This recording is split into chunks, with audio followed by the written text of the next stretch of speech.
ਉਹਦੇ ਬਾਰੇ ਸੋਚੋ ਯਾਰ, ਜਿਹੜਾ ਸਾਰੀ ਸਾਰੀ ਰਾਤ ਖੜਾ ਰਹਿੰਦਾ। ਉਹ ਫੌਜੀ ਜਵਾਨ ਬਾਰੇ ਸੋਚੋ ਯਾਰ, ਜਿਹੜਾ ਬਾਰਡਰ ਦੇ ਉੱਤੇ ਖੜਾ ਹੈ, ਜਿਹਦੀ ਮਾਂ ਇੰਜ ਕਰਕੇ ਦੁਆ ਕਰਦੀ, ਯਾ ਅੱਲਾ ਮੇਰਾ ਪੁੱਤਰ ਅਗਰ ਸ਼ਹੀਦ ਹੋਇਆ ਨਾ, ਮੈਂ ਆंसू नहीं बहाने, मैं रोना नहीं है, क्योंकि मैं अपना बच्चा कुर्बान करना है इस मुल्क के उत्ते, सरहदां दे उत्ते जिहड़े खड़े ने इन्हां लई मैं अपना बच्चा कुर्बान कर देना। जदों उहदी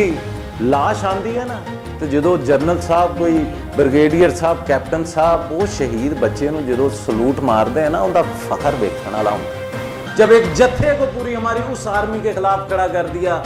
जिसके बारे में इंडियन जो जीएम बाजवा साहब है, उन्होंने कहा कि आपका एक शहीद है जिसका नाम है कैप्टन कर्नल मोहम्मद